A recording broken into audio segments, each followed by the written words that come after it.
They didn't set out looking for trouble. It was supposed to be a peaceful day, just the two of them, escaping the rush of city life to reconnect with nature. No itinerary, no expectations, just the quiet woods, the rustle of leaves, and the freedom to explore. That's why they took the unmarked trail, the one that veered off into the unknown. A moment of curiosity, they thought, a chance to see something new. But some paths aren't meant to be walked. Some places aren't meant to be found. The deeper they went, the quieter the world became. The birdsong faded, the hum of insects fell away, and even the crunch of their own footsteps seemed muted. The trees grew taller, their branches interlocking to form a canopy that swallowed the sunlight. And then, just ahead, the forest opened into a small clearing. In its center stood a cabin, weathered and old, as if it had been plucked from another time and left to rot. The couple stopped, exchanging uneasy glances. There was no path to it, no sign of anyone nearby. The cabin simply existed. The closer they got, the more out of place it seemed. The porch sagged under the weight of time, its wooden planks darkened and cracked. A pair of muddy boots sat near the door, large and heavy, caked with dried dirt. The wife frowned. "Does someone live here?" she whispered, though the silence around them answered the question clearly enough. The door creaked open with the lightest push, the sound splitting the quiet like a crack of thunder. Inside, the air was damp and heavy, carrying a faint metallic tang that stung the back of their throats. The room was small, dimly lit by the faint sunlight filtering through grimy windows. Dust floated lazily in the air, catching the light in soft, ghostly swirls. On the walls, strange symbols were etched into the wooden beams, rough, jagged lines that seemed to twist and bend in patterns neither of them could understand. The husband traced one with his finger, but quickly pulled back as a cold, electric sensation shot through him. "Let's not touch anything," he murmured, his voice tight with unease. In the center of the room was a dining table. On it sat a plate of food, bread and what looked like meat, long cold, but oddly unspoiled. It was as if someone had set it down moments before, though the thick layer of dust on the table told a different story. In the corner, a rocking chair swayed gently, back and forth. There was no breeze, no movement in the air. It just swayed. And then they heard it. A faint whisper. So soft it could have been mistaken for the wind, but it wasn't coming from outside. It seemed to seep from the walls themselves. The wife glanced around nervously. "It's probably just the wind," the husband said, though his voice carried little conviction. They moved further inside. The floorboards groaned under their steps, each creak louder than the last. The room beyond the kitchen was darker, the air heavier. On a small table near the window sat an old leather-bound diary. The husband hesitated, then opened it, flipping through pages filled with frantic, uneven handwriting.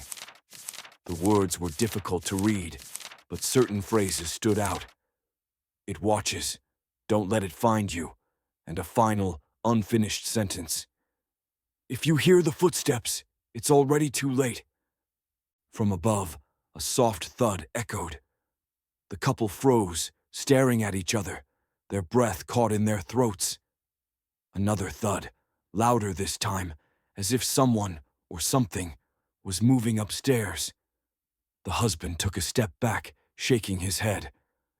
"We should leave," he whispered, his voice barely audible. But before they could move, the sound of slow, deliberate footsteps began. Each step was heavy, deliberate, moving toward the staircase. The wife clutched his arm, her nails digging into his skin as they both stared at the darkened staircase at the far end of the room. The shadows at the top of the stairs shifted, deepening into a figure. It wasn't quite human, its limbs too long, its head tilted at an unnatural angle. It stood motionless for a moment, then began to descend, each step slow and deliberate, the wooden stairs groaning under its weight. The wife let out a small gasp, snapping the husband out of his paralysis. "Run," he said, grabbing her hand and pulling her toward the door. The figure's movements grew faster, more erratic, as it descended, its form twisting in the dim light. The couple stumbled out of the cabin, slamming the door behind them and sprinting into the woods. Branches whipped against their faces, the forest seeming to close in around them. Their breaths came in ragged gasps, their feet pounding against the uneven ground. Behind them, the cabin loomed, its dark windows watching, unblinking. They reached their car, fumbling with the keys, their hands trembling. The wife glanced back, her eyes wide with terror. "It's still there," she whispered. The husband looked up, following her gaze. At the edge of the clearing, barely visible among the shadows, the figure stood motionless, its head tilted, its hollow gaze fixed on them. As they drove away, the wife couldn't stop looking in the rearview mirror. The figure didn't move, didn't follow, but its presence stayed with them. That night, as they tried to sleep, they could still feel it, watching, waiting. And somewhere deep in the woods, the cabin remains, silent, waiting for the next unlucky soul to stumble upon it.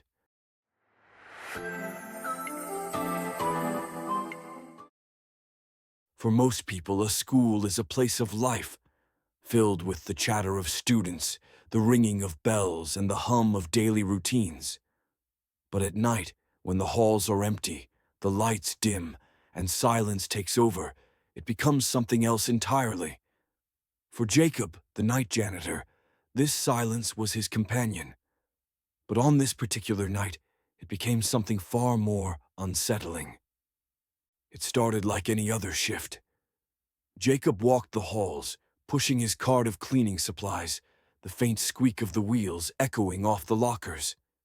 The classrooms were dark, the chairs stacked neatly on the desks. Outside, a cold wind rustled the trees, but inside, the only sound was his own footsteps. Jacob liked the quiet. It gave him time to think. But tonight, the quiet felt different. The first time he noticed it, he told himself it was nothing.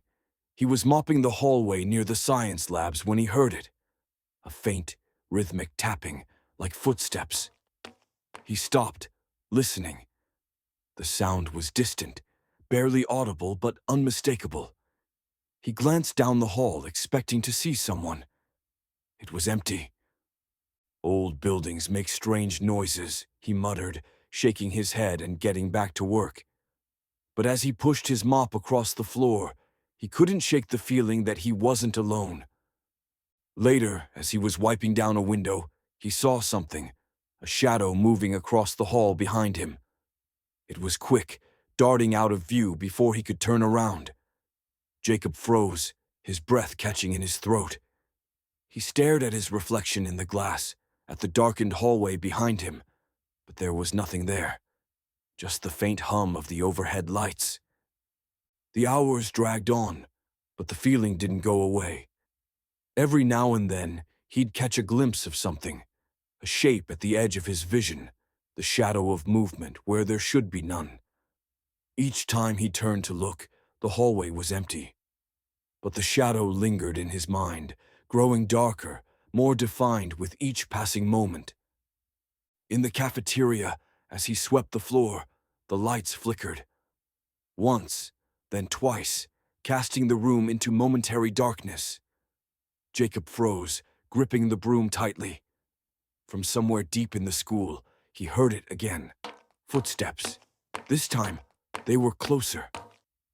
The whispers began soon after, low, indistinct murmurs that seemed to come from everywhere and nowhere. They echoed down the halls, too soft to make out, but clear enough to send a chill down his spine. Jacob called out, his voice shaky. "Hello? Is someone there?" The only answer was silence. He hurried to finish his tasks, his heart racing, every nerve on edge. But the shadow seemed to follow him, always just out of reach. In the reflection of the trophy case, he saw it again, darker, more solid. It didn't move like a person. It slid across the floor, stretching unnaturally, and then it was gone. By the time Jacob reached the gymnasium, he was done. His shift wasn't over, but he didn't care. He wanted to grab his things and leave, to put as much distance as possible between himself and whatever was in this building. But the gym was different. It was colder, the air heavy, the silence pressing in from all sides. As he crossed the room, the lights above flickered violently, plunging the space into darkness. When they came back on, the shadow was there. It stretched across the floor, long and shapeless, moving toward him without sound or form. Jacob stumbled back, his legs trembling, his breath shallow. The shadow grew closer, reaching for him, swallowing the light as it came. He turned, running for the door, but it wouldn't open. He pounded on it, screaming, but the shadow was relentless, stretching toward his feet, wrapping around him like smoke. Just as it reached him, the lights flickered again, and the shadow vanished. Jacob didn't come back the next night. When his supervisor arrived in the morning, the keys to the building were on the desk, along with a single piece of paper. Scrawled in uneven handwriting were the words, "The shadow is still there. Don't look back." No one knows what Jacob saw that night or why he never returned. But the whispers haven't stopped. The lights still flicker. And sometimes late at night, the footsteps can still be heard, echoing through the empty halls. Whatever Jacob left behind, it's still waiting.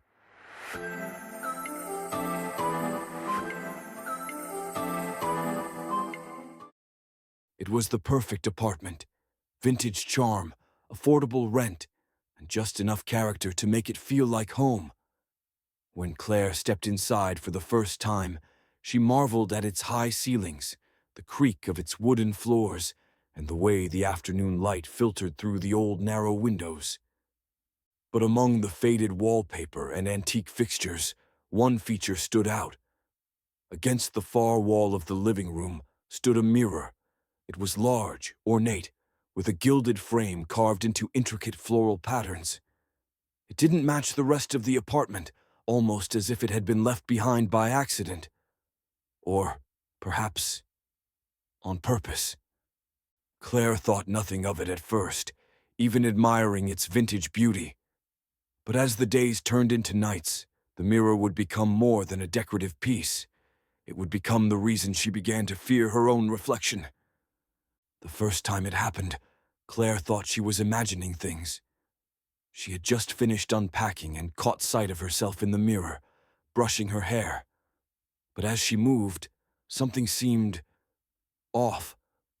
Her reflection was a beat behind, her hand still raised to her head when she had already lowered it. She blinked, and everything was normal again. She laughed it off, chalking it up to exhaustion from the move. But the strange moments continued. Sometimes, as she passed by, she could swear her reflection smiled when she wasn't. Other times, it seemed to hold its gaze on her just a second too long, as if it were observing her rather than reflecting her. Uneasy, Claire began avoiding the mirror, deliberately walking around it or turning her back to it. But no matter where she was in the apartment, she always felt its presence, like it was pulling her attention, daring her to look. It wasn't long before things escalated. One night, as she passed through the living room with the lights off, she glanced at the mirror out of habit. She stopped cold. In the faint light of the street lamp outside, she saw her reflection. But it wasn't standing where she was. It was closer, pressed against the glass, its eyes wide, its lips twisted into a grin she didn't recognize. Her breath caught in her throat, and she switched on the light. The reflection was back to normal, standing exactly where she was, mirroring her every move. But the grin, that was still burned into her mind.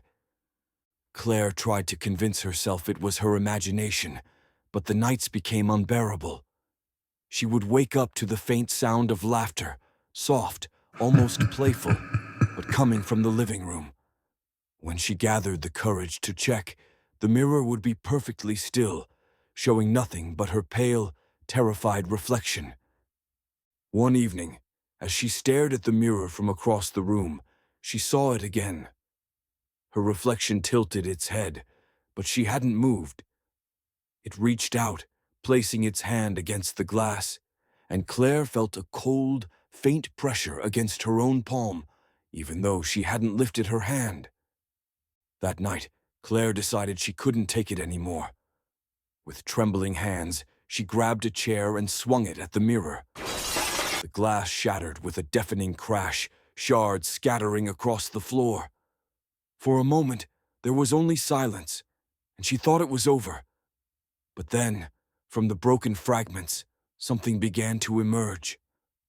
A figure, tall, dark, and impossibly thin, rose from the shards. Its form was shadowy and undefined, yet its eyes were sharp and gleaming. It stood there, watching her, as though it had been waiting for this moment. Claire stumbled back, her heart racing, as the figure stepped forward, its movements slow and deliberate. Claire fled the apartment that night, leaving everything behind. She didn't care about her belongings. She didn't even look back. But even in the safety of a friend's guest room, she couldn't escape it. Her dreams were filled with the mirror, its shards glinting in the dark, and the figure now standing at the foot of her bed. And when she woke in a cold sweat, she swore she saw it again, just for a moment, in the reflection of her bedside lamp, watching, waiting. Claire knows she'll never return to that apartment, but deep down, she wonders if it even matters. After all, how do you escape something that knows exactly where to find you? Wherever there's a reflection, she knows it'll be there.